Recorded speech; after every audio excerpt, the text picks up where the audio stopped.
Welcome. If you don't know me for some reason, my name is Allyson Whipple. I'm the founder of 9 Square Press, and I'm coming to you from Shaw Park in St. Louis County.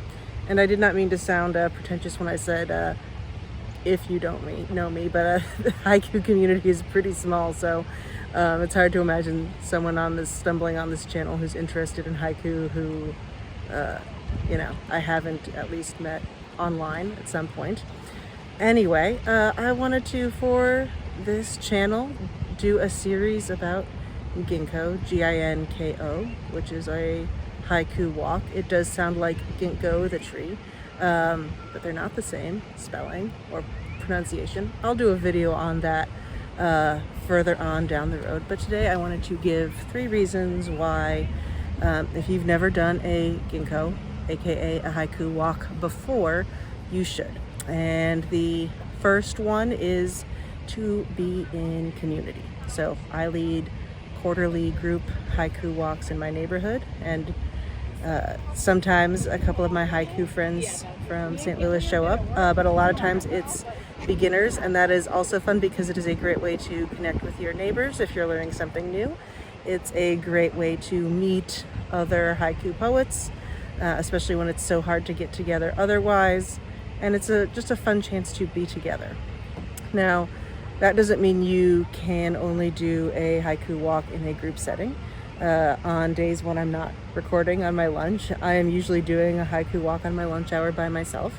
But that still actually makes me feel like I am in community with my broader environment, with the neighborhoods in which I walk. Sometimes that's my own neighborhood on my work from home days, or it's the neighborhoods out in the county where my cubicle sits.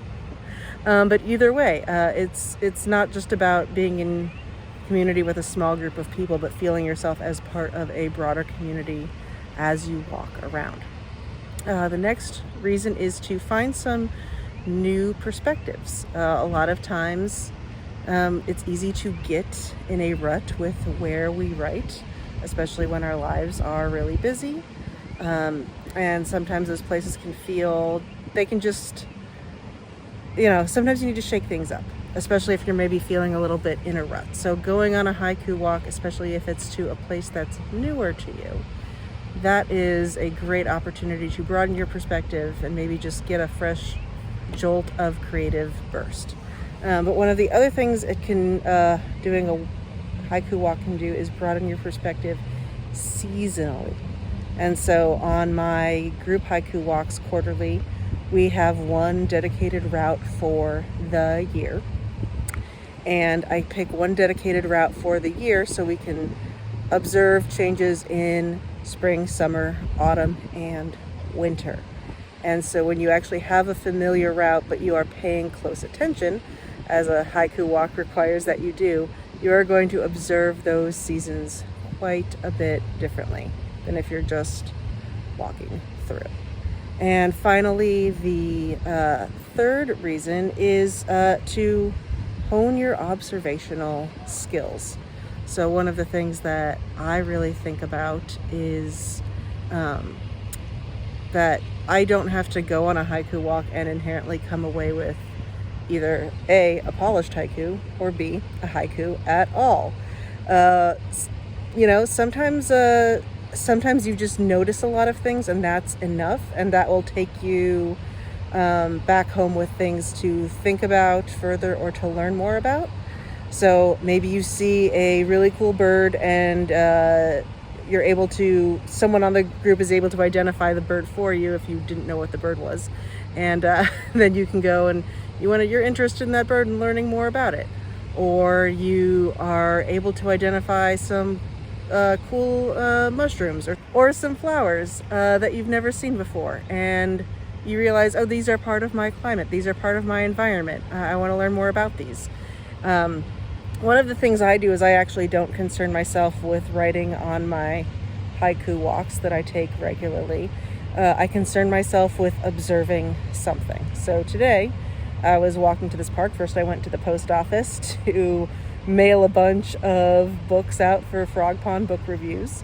So it wasn't really a haiku walk. There was a destination in mind. But I still noticed, oh, the pussy willows are blossoming today. And so I'm not going to write a haiku on this lunch hour, but I did notice that the pussy willows were blossoming. And that's really what matters most to me, is that I got an observation in. And then I actually keep a log of all of my seasonal observations in a notebook, and then I type them into my computer. And so this helps me, because I keep a running computer file, I can go back and say, okay, this is what I observed this day last year. What did I observe this time the year before? And that gives me a really interesting view of how the seasons evolve around me. And so those observations are so important. Sometimes they are really more important than the writing itself, because it might inspire you, if not to write a new poem, just to learn something about a new plant, a new animal, a new phenomena in the sky. Like, what are those clouds? I'm going to be checking those out. I'm trying to really learn my clouds this year. And it can sometimes take the pressure off of, I have to write a haiku. You don't necessarily have to write a haiku, in my opinion. You can just observe, and maybe the haiku will come later.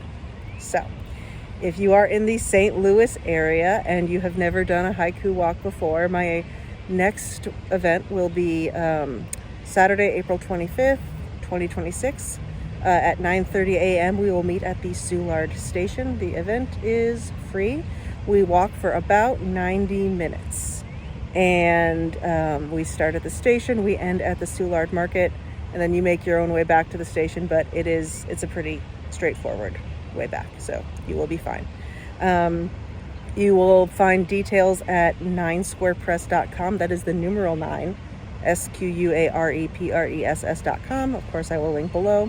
Soulard.org will have some information as we get closer on the day of. And if you want to make sure you don't miss other updates in this series, go ahead, like, subscribe, etc. All right, have a good day.